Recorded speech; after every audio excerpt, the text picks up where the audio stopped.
Hello everyone, welcome to another video on the channel. Welcome to another GT Sport Daily C Strategy Guide. It's Monday morning, a new week of races are upon us, so let's see what Polyphony Digital have in store for us in Daily Race C this week. So it's Autopolis International Racing Course. We have 12 laps to get around in Group 2 machinery.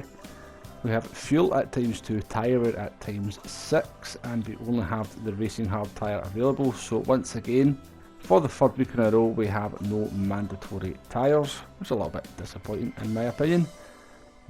Looking at the course that we're going to be visiting, it's Autopolis International Racing Course. As we said, it's set in the mountainous region of Kaishu, Japan, 4.674 kilometers long. That includes a 904 meter long main straight. It's considered a handling circuit, and it's 18 turns of tight and twisty sort of corners that run one into another, which is why you need that handling. In terms of cars that we have to choose from, it's Group 2 machinery, so only the 6 different cars available. I think the 2016 Lexus and the 2 Nissan models will probably be the best cars for this, but just to sort of test the settings and to see how the tyre wear holds up, we have decided to go with the 2016 Honda NSX concept. The settings do very much look like it's going to be a no-stopper, so I thought I would choose the car, probably the second worst car in terms of tyre wear out of the Group 2 machinery, sort of to do our testing. But first, let's take a look at a lap of this track. So we're in the 2016 Honda NSX, we're coming down to the main straight, heading towards turn 1. We'll be braking around about 100 metres from there, down into third gear and getting on the power as early as possible. We've got another short straight here before we come into the sort of handling section of the circuit. Now it's pretty much a handling section from this point onwards right till the end of the lap. Lots of tight and twisty corners, many of which kind of the sort of speed and entry that you take for one sort of determines how you enter the next corner after that. This corner here is a very tricky turn. It's a sort of left-hander where you feels like you're waiting forever to get onto the power. The earlier you get on the power here, the better. You've got a lot of lap time to be made up because it does lead on to a short straight. Braking at the second board there to get it nice and tight into the hairpin. Try to keep as tight as possible. Use all the track on the exit, and we have another sort of short downhill straight here. Now this corner coming up here is a fast right-hander. Very easy to run wide here and make a mistake. If you do, you'll be off the track for about 3 days. Try to get back on, so take caution there. So losing a little bit of speed is going to be a lot better than trying to get the car back on the course from there. Another sort of tight and twisty section here. You want to keep it as tight as possible most of these corners. Not necessarily using all the track, but more sort of taking the sort of line of least resistance, if you like.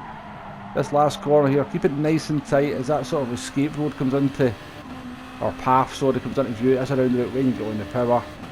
And over the line we come for a lap of Autopolis.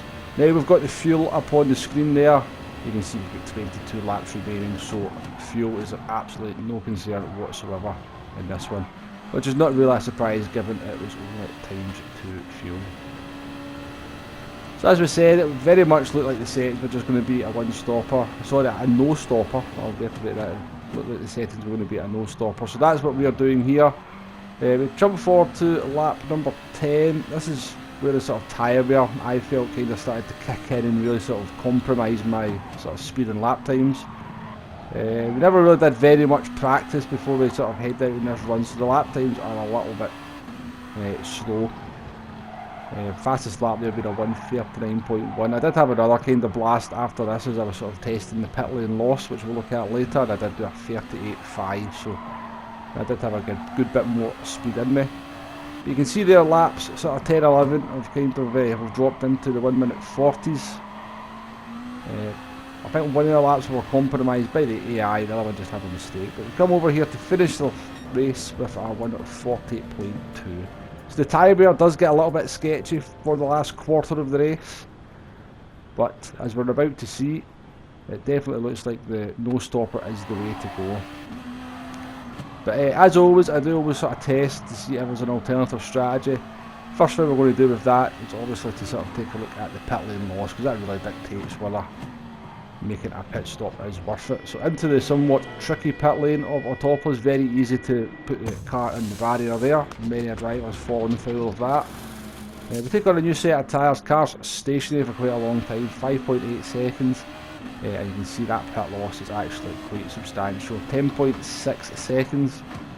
It doesn't really matter. I think even if you're able to go 2 seconds a lap faster on the fresh tyres, I don't think you're going to make that time up in the second half of the race. So it's very much a no-stopper, this one.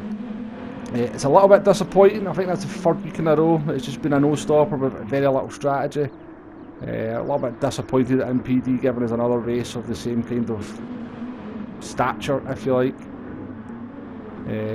Again, this race at Autopolis does not really kind of suit that kind of race either, especially in these kind of cars. These cars are very high downforce to give off a lot of dirty air, and we're on a tight and twisty course, so following another car and trying to overtake them can be extremely difficult, even when you seem to have quite a large speed advantage. So had they sort of made the settings where we could kind of had some strategy, do some undercutting, some overcutting, maybe some fuel saving, I think this race could have been a lot better. But as it is, it's just a straight out blast to the line. Try and look after those tyres in the early stages. As I said, the tyre wear does kick in towards the last quarter of the race. So if you can keep your tyres in good shape for that, then maybe you can get some overtakes done and start moving through the pack. But that's my thoughts for this one. Fairly simple and straightforward. But hopefully next week's race will be something a little bit more interesting, which will sort of take a sort of more of a deep dive look at things. But until then, thank you very much for watching, and I shall see you on the next one. Goodbye now.